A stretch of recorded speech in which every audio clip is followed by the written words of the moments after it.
a don José? El que tenía la ferretería, que después la vendió y que vive en la otra cuadra. Que nosotros no somos del barrio, señora. Y a la madre de Pipo, el que trabaja en obras sanitarias. Tampoco lo conozco. Tampoco. ¿Y a don Genaro? ¿Qué? Tampoco. Tampoco, señora. Bueno, entonces después pregúntele al patrón. Él los conoce. Seguro que son clientes de acá. ¿Qué tienen que ver? Les agarró un ataque a todos. Y no se sabe por qué. ¿Un ataque? ¿A qué ataque? No se sabe. Pero es a la cabeza.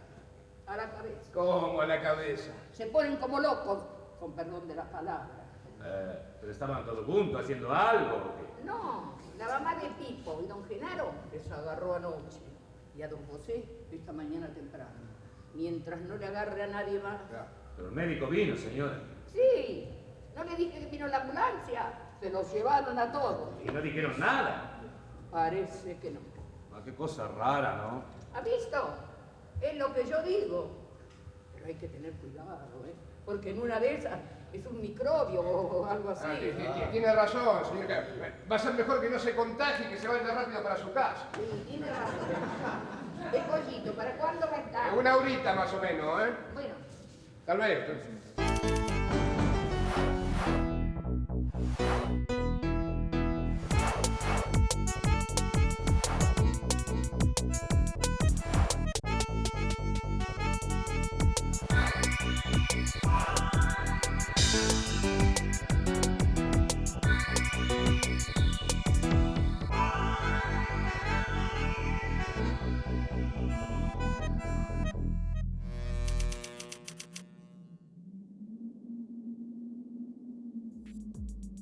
Carlos Gorostiza nació en Buenos Aires en 1920. A los 29 años se consagró como dramaturgo al estrenar El Puente, obra fundamental del teatro argentino. Entre sus principales obras teatrales figuran El pan de la locura, Los prójimos, ¿A qué jugamos? Y El patio de atrás. Además de dramaturgo y director, Gorostiza es autor de importantes novelas como Los cuartos oscuros, Cuerpos presentes, El basural, Vuelan las palomas y La buena gente. En sus obras teatrales, novelas y cuentos está presente el vínculo con la realidad, con el ser humano y con las circunstancias sociopolíticas. Es un misterio que yo nunca podré descubrir, podré develar, porque en casa no había libros, éramos muy pobres y mi padre no estaba. Mi madre tuvo que dedicarse a hacer trabajo de modista.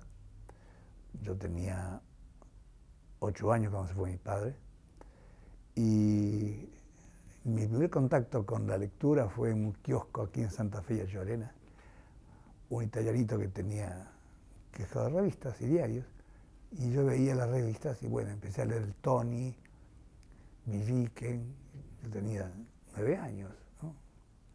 8, Leoplan, y así de pronto un día este hombre me pidió que yo le cuidara mientras él iba a su casa que vivía en el conventillo a 20 metros, y yo le cuidaba y por eso me prestaba todas las revistas, y ahí empecé a leer Sexton Blake. Para mí Sexton Blake fue el punto de partida. Y todas las otras, ahí aparecieron todas las otras, ¿no? Los otros títulos.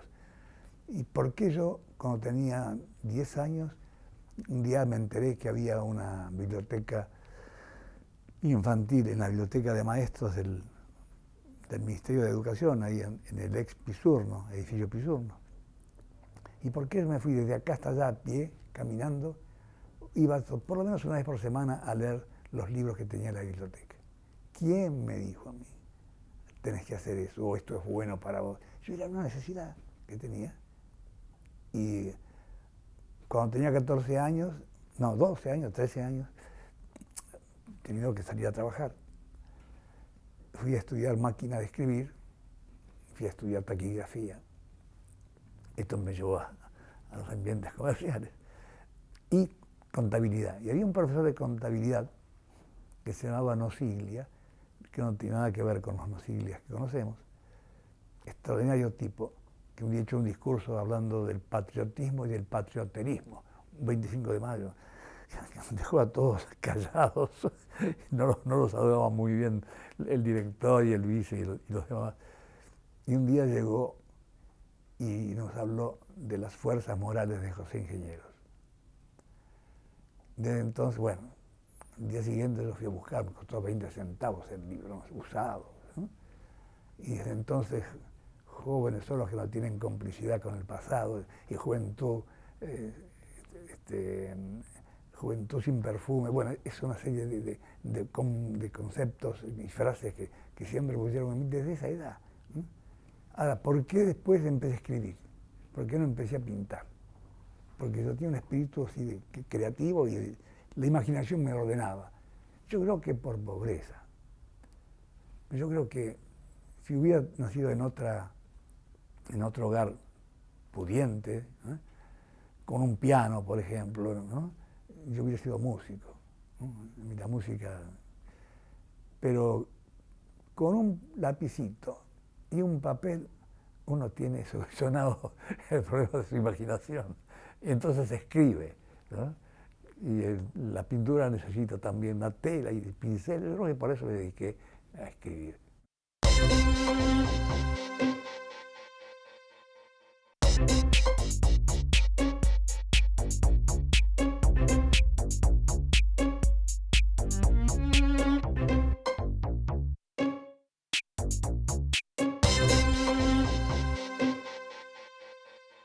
A los 14 años escribía poemas sobre la muerte, por ejemplo, ¿no? O sobre el amor, ¿no? Y sin embargo, paralelamente, me gustaba el escenario, me gustaba crear, ¿no? Después comprendí con el tiempo que no era mi necesidad de ser actor, a pesar de que lo fui, sino la creación del personaje. Pero esto fue paralelo y empecé a escribir. En cierto modo me publicaban unos poemas en alguna revista literaria, algún cuentecito. Y de pronto en Retablo de Títeres había muy pocas obras. Había una de Javier Villafañe que se llamaba el Trenzas de Oro y el Caballero de la Mano de Fuego, que lo llevábamos por los hospitales y por las escuelas rurales, ¿no? Y a veces tenían que hacer los dos personajes, ¿no? El Caballero de la Mano de Fuego y Trenzas de Oro, ¿no? Estaba con los dos muñequitos, ¿no? Y me divertía muchísimo viendo a los chicos cómo reaccionaban, las caras. Es extraordinario. Pero un día, claro, queríamos crecer más y vimos un espectáculo en La Máscara que se llamaba Volpone, muy bien hecho, mucho mejor que en el Teatro del Puerto. Yo tenía la gran condición de entregarnos a Shakespeare en un escenario, a Gogol, ¿no es cierto?, a Roberto Arlt. Yo asistía a los estrenos de Roberto Arlt, ¿no?, en el Teatro del Puerto, donde está ahora el San Martín, ahí era el teatro. Pero no lo hacía bien. Además, a él no le importaba Barletta. Él decía que los actores tenían que decir el texto y nada más. Era una teoría que ya había en aquella época. Pero en La Máscara, dirigida por Ricardo Passano, padre, por supuesto, había un buen. Entonces fuimos a entregar nuestro trabajo con mucha timidez, porque vimos un cartel que decía: el teatro no es un templo, es un taller, decía ahí adelante. Y bueno, con qué temor, con qué prudencia fuimos. Mire, nosotros somos muchachos que tenemos un teatro de títeres, ¿por qué quieren? Y si pudimos trabajar, vengan para acá. No, que necesitaba gente que trabajara. Bueno, y ahí empecé como actor.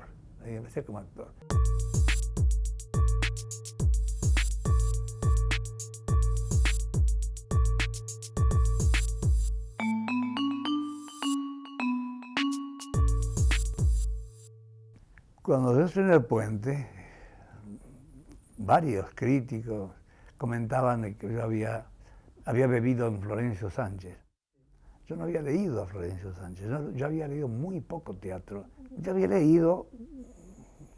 leído todos los tomos de Freud, todos. Había descubierto a Freud en el 39, cuando Freud se murió, a través de un libro de Stefan Zweig que se llamaba, la biografía de Freud. Después, la literatura rusa, la literatura norteamericana, ¿no?, con Faulkner y Dostoyevsky para mí como dos guías ahí.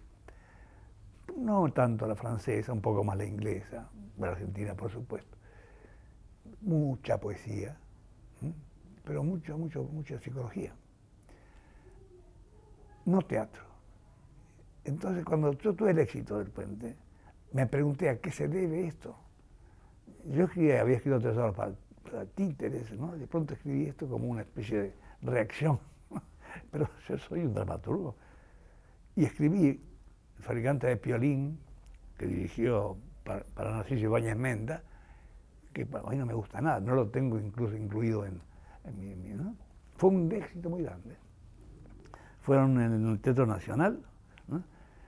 Que ahora cuando se cumplieron los años del Teatro Nacional se olvidaron de que ese año, junto con El fabricante de Piolín, hubo un estreno extraordinario que fue La muerte del viajante. Porque Narciso, cuando me pidió la obra, yo la había escrito ya, digo, yo quiero hacer la suya, pero hacemos medio año la suya y media hora la obra de Miller. Pero sí, cómo no. Yo no la conocía, la obra de Miller había sido escrita en ese momento. Cuando la vi, dije, qué vergüenza mi obra al lado de La muerte del viajante. Se lo dije públicamente, además. Pero, bueno, y seguí insistiendo. Yo tenía una técnica natural, no sé por qué, que me hizo escribir obras, por ejemplo, de mucho éxito, como Marta Ferrari, en el 51, con 2 años de éxito. Siempre con un nivel, el nivel que yo puedo darle, ¿no? De pronto hice una adaptación de una novela de Guillermo Haus, El último perro, un trabajo muy dificilísimo, ¿no? Porque una novela muy horizontal. Sin embargo, bueno, fue realmente un éxito grande, pero no era mi voz, no era mi lenguaje, a pesar de esos éxitos. Y lo encuentro parcialmente con El pan de la locura. Yo digo, creo que lo dije en el escenario, me acuerdo hasta el traje que yo tenía puesto, ¿no? Y en el lugar en que estaba ubicado. El Cervantes para mí tiene de todo en la memoria, ¿no? Lo fui a ver las primeras obras, ¿no? Originalmente. Y yo dije, ahí sí que sigo buscando fue como un desafío, ¿no? Yo quiero decirles que yo sigo, con esta obra, sigo buscando mi lenguaje. Porque yo sé que ahí estaba, pero no estaba del todo.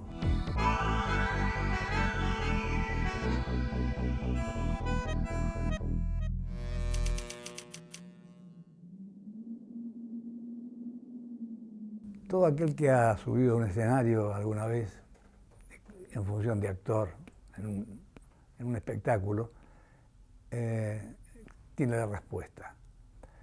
Porque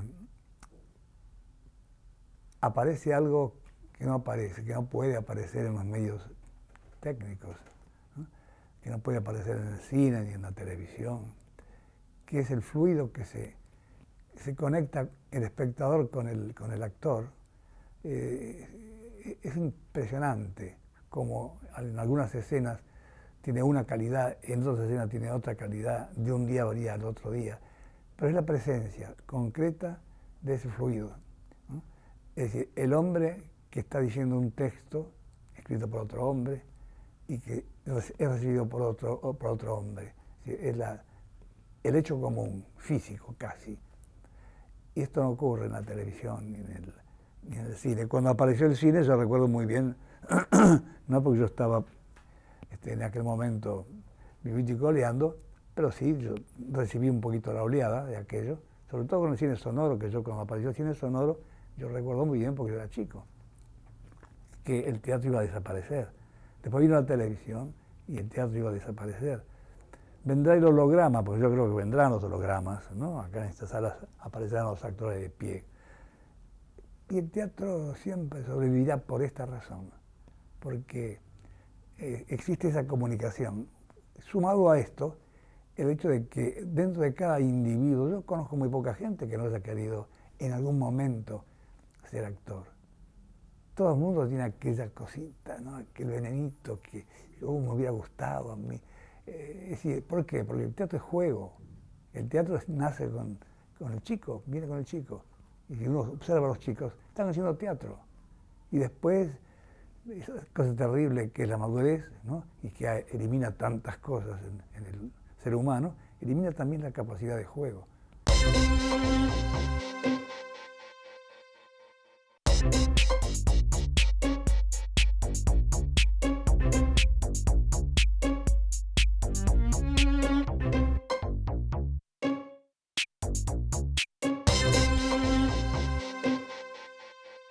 el hecho de la concurrencia a la creación, ¿no? Porque son 200 a veces espectáculos, pero son 200 espectáculos de los cuales 180 a lo mejor, o 150, tienen una representación por semana, ¿no? Llevaban 10 personas, como decías.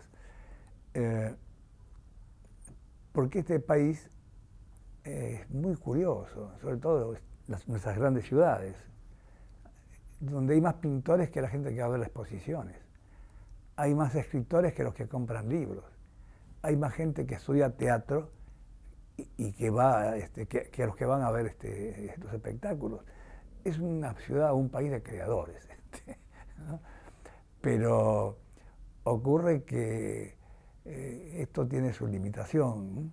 Porque ¿quiénes son los que van a hacer teatro? Son muchos equipos de estudiantes.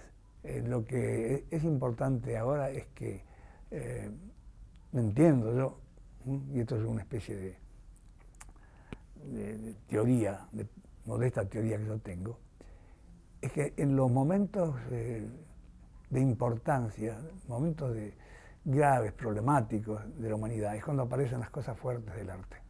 Esto lo vemos a través de la historia, ¿no? Es como que donde la ética está tambaleando, aparece la estética, corre las fronteras y corrige, compensa la ausencia de los valores éticos. Cuando ocurren los problemas económicos siempre ocurre esto. En este caso nuestro, que parece que estamos recuperando una situación económica más favorable, no es esa la razón, sino la falta de ética. La corrupción permanece, los hechos corruptos en todos los terrenos permanecen. Los años que tuvimos de dictadura militar, donde los casos corruptos no han aparecido como deberían haber aparecido, los años de Menem, ¿no? Todo esto ha dejado un sedimento realmente tremendo, tremendo. Faltará mucho tiempo para corregir, para que este sea un país realmente con cierto sentido de la moral. Entonces aparece la estética. Es como una necesidad. Esto puede parecer un poco caprichoso, pero no es así, ¿no? Y yo creo que esta es la necesidad que tienen los jóvenes. Tienen necesidad de atrapar la estética y con ella luchar, puede ser esa palabra, ¿no?, contra esta falencia ética que existe en la sociedad. Yo creo que por acá viene la...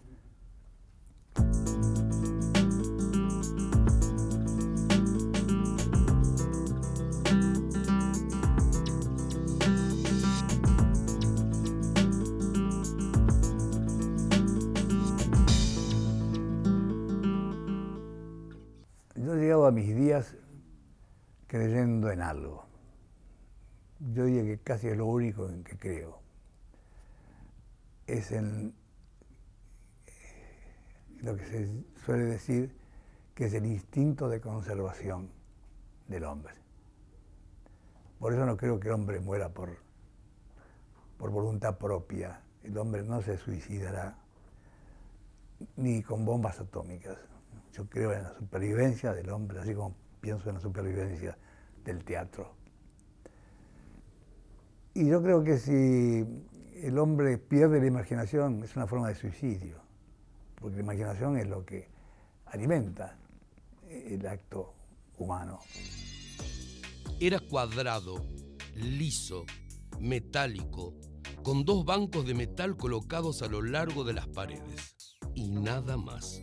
Ni un agujero, ni una fisura, ninguna conexión directa con el exterior. No podía adivinar por qué y por dónde entraba la escasa luz que en ese momento le permitía ver, por ejemplo, el banco de enfrente. La luz entraba como el ruido por cualquier parte, y era el mismo ruido a ciudad de antes, aunque desplazado ahora a un segundo plano por las quejumbrosas explosiones del motor en marcha.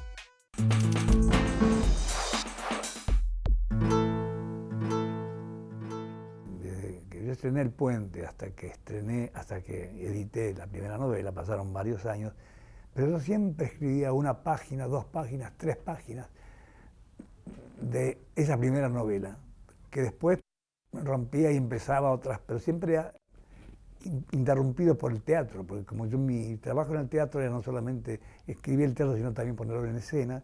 Yo ponía en escena La nona de Cosa, o La fiaca de Talesnik, ¿no? O La valija de Mauricio, ¿no? O En el exterior. Entonces el tiempo tiene solamente una posibilidad, ¿no? No podía dividirla por dos, pero siempre aparecía un día que yo escribía un comienzo de novela. Fue que tuve el tiempo en el 74, porque no podía escribir, no podía estrenar, no podía hacer teatro. Y ya entonces sí, ya dije, no, esto me gusta mucho, tengo que hacerlo. Y entonces cuando aparece el tema, de pronto me aparece Cuerpos Presentes. Me parece que tienen su índole. La novela tiene su índole, el teatro tiene su índole, ¿no? El poema tiene su índole. Uno puede adaptar de pronto un poema como hizo una obra que yo monté que se llama Espérame, ¿no? De un autor ruso, que escribió un poema que le dice a su mujer que estaba en Moscú, él en el frente, al irse le dice, espérame, yo volveré. Que es hermoso ese poema, ¿no? La mujer sabe que él va a volver y lo dan por muerto, pero él vuelve, ¿no es cierto? Y eso se convirtió en una obra de teatro que yo monté en el Teatro La Máscara, pero pocos casos así para mí. Por ejemplo, yo trabajé en Crimen y Castigo de Dostoyevsky, una adaptación, muy buena adaptación de un autor francés, pero en general, cuando tiene ¿cómo va a ser unas montañas mágicas en teatro? ¿No? Pero sí se puede hacer en el cine, la que hizo Del Bogart, ¿no?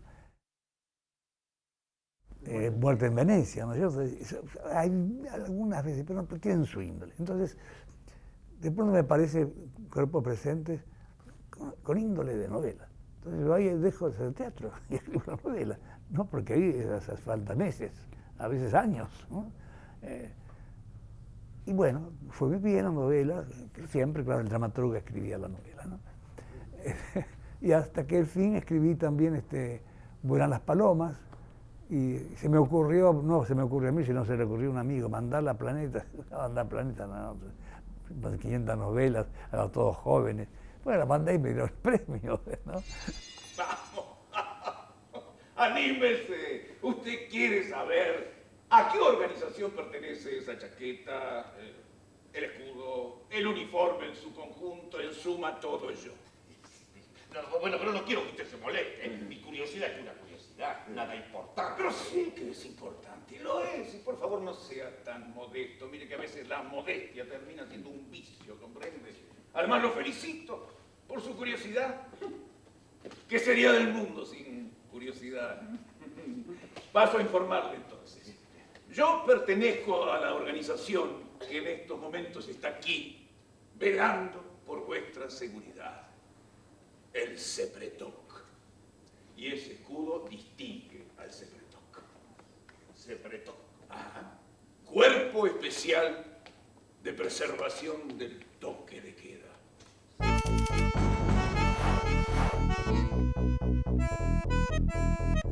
Hoy vos le preguntás a los actores, no solamente autores, ¿no? Sino a los actores general de teatro abierto, ¿cuál fue el momento más feliz de su vida?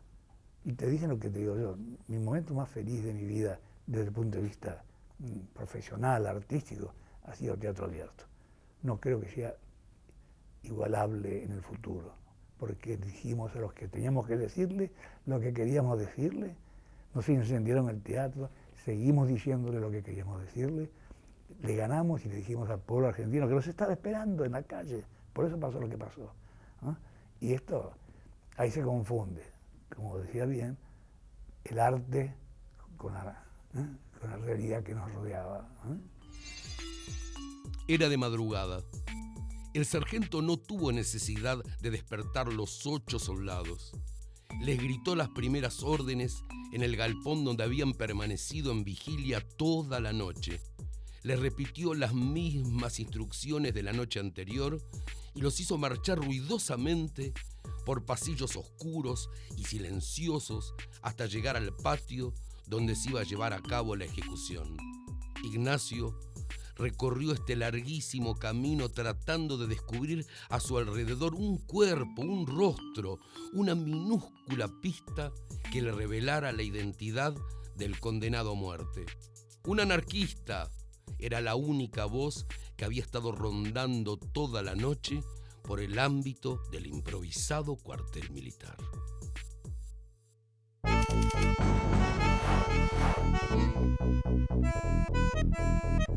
Yo creo que todo creador de cualquier nivel, ¿no? Siempre que sea serio, ¿no?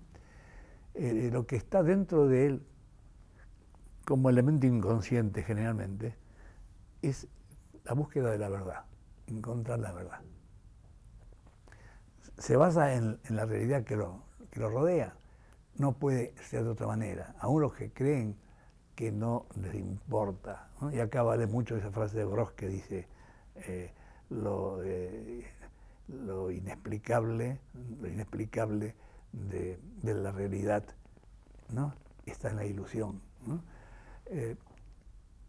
La realidad existe. Cuando Picasso escribía sus cubistas, sus cuadros cubistas, eran realistas también, ¿no? A mí cuando me pregunto si soy realista digo que no, que yo soy republicano, ¿no? No se puede, ¿no?, categorizar así. Entonces, basado en esa realidad, se escribe como se quiere, como se puede, como se necesita, pero en el fondo está aquella necesidad de buscar la verdad. Lo que ha cambiado en mí, poco a poco, ha sido el descubrimiento de que esa verdad absoluta, no existe.